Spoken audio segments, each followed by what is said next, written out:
Hi everybody, thanks for joining this video, and please stay until the very end to see details and announcements about this channel. But without further ado, we're going to jump straight into the content. All right, so we're going to jump straight into our tutorial, and today we're using the book series, The Flying Dolphin Family, written by Jeff Wang and Sarah Wang. This book series is pretty fantastic. It stretches over around 2.5 years of study, and today we're focusing on book 2 and book 2 unit 1. Now this video is part 1 of 4. Please join me for the other parts, and you will then have a better understanding of how to approach unit 1. Some of the skills that you learn in this video and subsequent videos will be able to apply to many other books, but for now this is what we're using. We're using The Flying Dolphin Family, Book 2, Unit 1. So let's get into it.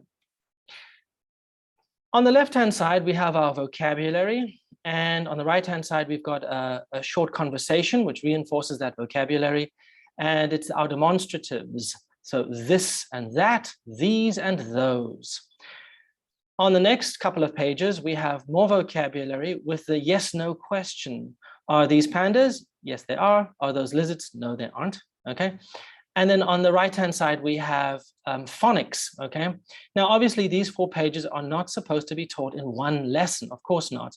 So we're going to be breaking it up into various sections, and it's up to you as the teacher to teach as much as you can, but certainly it would not be these 4 pages in one lesson. That would be far too much for your students. Okay. So we're going to go straight into our vocabulary over here. Now, I want you to think of vocabulary a little bit like a brick, okay? A brick of a house. And all of this vocabulary can build up a really fantastic house, but the house will fall over, of course, if there's no cement, you know, the glue that holds the bricks together. So it needs cement to make a beautiful, strong house. And you can think of the cement like grammar. So it's important for the bricks to be of the same size and strength, I should say. And then we can put a layer of bricks down, then cement, a layer of bricks down and cement. And then we can build a beautiful, strong house for your students to live in, okay? We can follow that metaphor. And so we've got all of our vocabulary here. And what I'm going to do is point out something that you may have missed. And that is this, our IPA. Now, the IPA stands for International Phonetic Alphabet, and on the right-hand side, you will see those symbols there representing the sounds or the phonemes of the words on the left. And I would like you to take a screenshot. You're welcome to take a screenshot. That's why I have an image of the camera at the bottom there. And now I'm going to read those 14 words. If you already know how to pronounce them perfectly, please move on. That's not a problem. You can skip this section. So let me go with number 1. Number 1, seals. Seals. Number 2, pandas. Pandas. Number 3, rabbits. Rabbits. Number 4, turtles. Turtles. Number 5, goats. Goats. Number 6, lizards. Lizards. Number 7, parrots. Parrots. Number 8, hamsters. Hamsters. Number 9, donkeys. Donkeys. Number 10, roosters. Roosters. Number 11, raccoons. Raccoons. Number 12, eagles. Eagles. Number 13, skunks. Skunks. And number 14, dolphins. Dolphins. Okay, so that's the end of our pronunciation. If you already know how to do it, fantastic. If you needed to reinforce it or to remind yourself of those sounds, well, great. Thank you for that. Thank you for listening. All right, now what I want to draw your attention to is the IPA, obviously, and a very important part of this, and that is the ending sounds.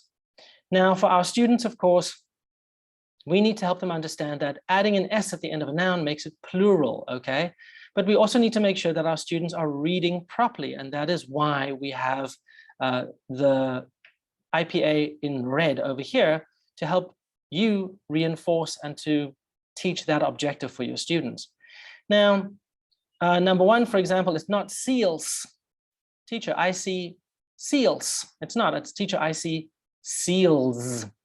And obviously, as you know, correct pronunciation is great for correct writing. If you can write very well, you can then think very well, and then you can have all of your ideas all put together. So the important part is for you to make sure that the sounds are well taught by the teacher. So here we go, seals over there, pandas over there, and rabbits over there, not rabbits. Okay. So now let's move into our classroom, all right? And so our classroom over here is beautiful and big, and we've got a fantastically large chalkboard. Now that's important for delivering a great lesson. Now what we're going to do is we're going to introduce our vocabulary to our students, and of course we need our flashcards for that, and boom, away we go. Now the teacher can hold up the flashcard and simply parrot the words. So the teacher says parrot, and the kids say parrot. Or you could elicit the vocabulary from the students and say, all right, boys and girls, what's this? Does anybody know? Some kids might know, and it's a very important part for the kids to have an opportunity to shine. Okay, so hold up the flashcard and say, does anybody know? Anybody, anybody? Let those kids that know say the word, okay? And then if they have poor pronunciation, correct them and let everybody repeat after you as well. Next one, we have our rabbit over here. And then we have finally our donkey over there. Now you can play various games. I'm not going to demonstrate different games today, but of course there are many flashcard games that you can do in the classroom, as well as if you have an interactive whiteboard, then it's up to you to use it as you see fit. All right, now comes the next part, and this is really important.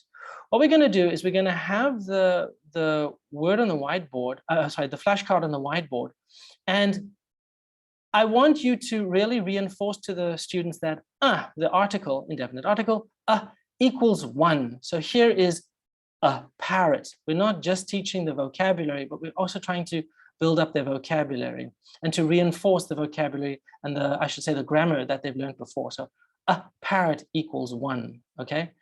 So once you've got that model down, you then put the flashcard away and then you say, all right, boys and girls, for example, Jim, what is this one? Jim will probably say skunk. You then will correct him and say, Jim, it's a skunk. Okay, and then Jim says, okay, teacher, a skunk. All right, then the next one would be obviously a rabbit. Your students should be able to see the pattern by now. So instead of asking for volunteers, so who would like to tell me what is this? Instead of asking for volunteers, you can ask an individual student, one of the weaker students, and say, all right, Jeff, what is this one? And Jeff will say, teacher, a rabbit. Okay, there we go. And so on and so forth for all of the vocabulary. Now, you could layer it by having the teacher writes down the words and the spelling on the whiteboard, or you could encourage your students to spell as you write, depending on the level of your students. And as you write down, you could also go A-G-O-A-T. Boys and girls, say with me, a goat, something like this. All right.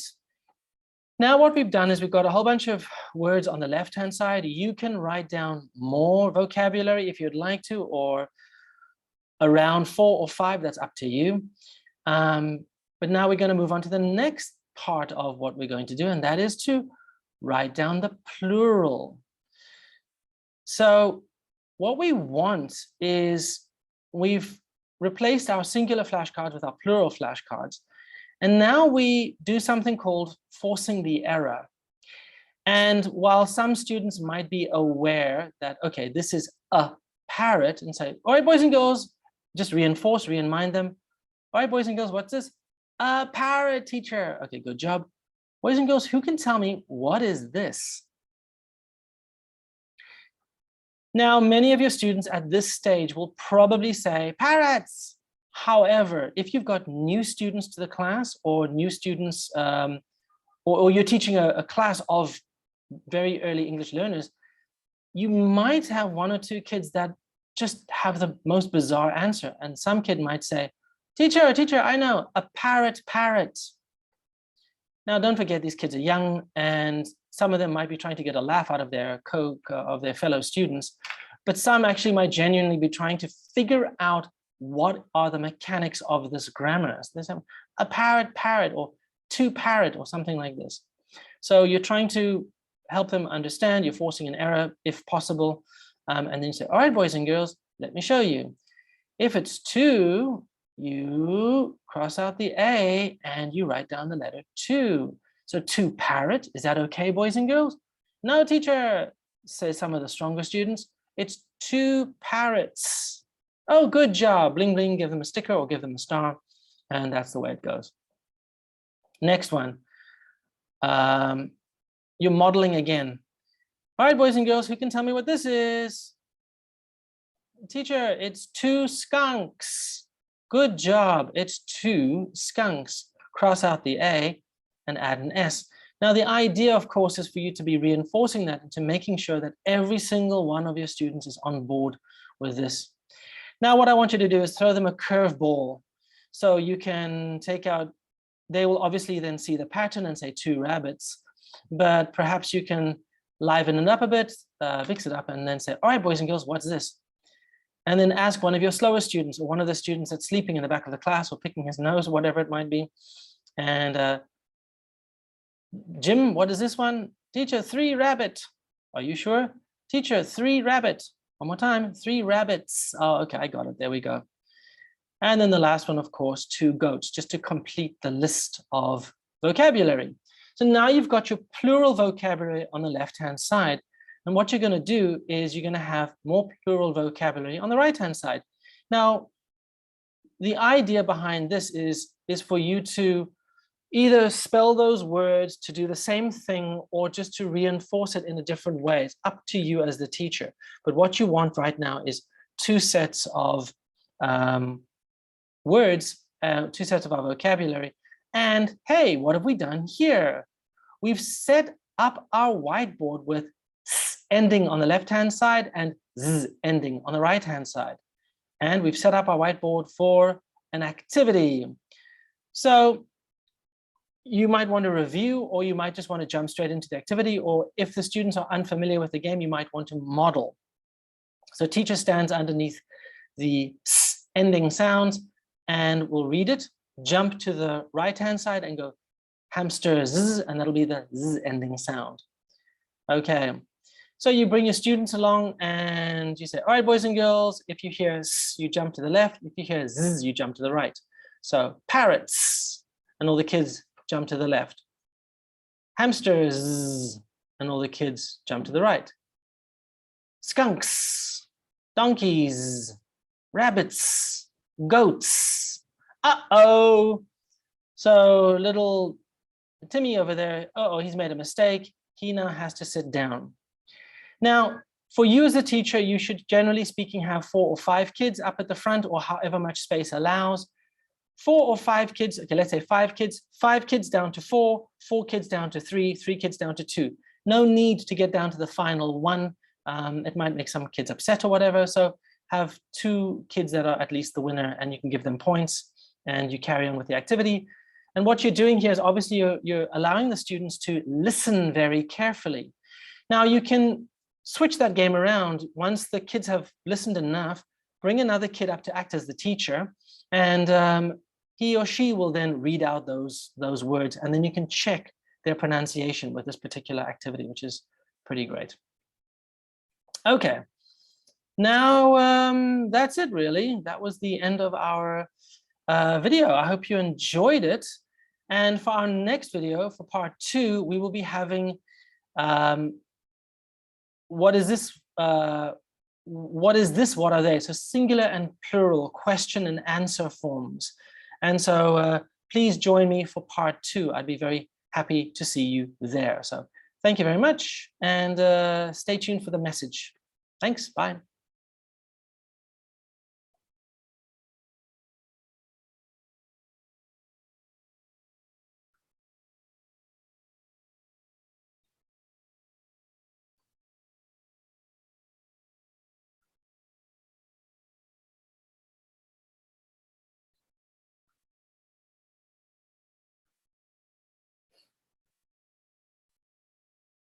Don't forget to subscribe to this channel.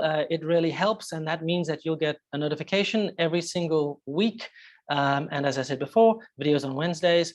Like the video, that helps and encourages me. I really do appreciate it. And see you next time.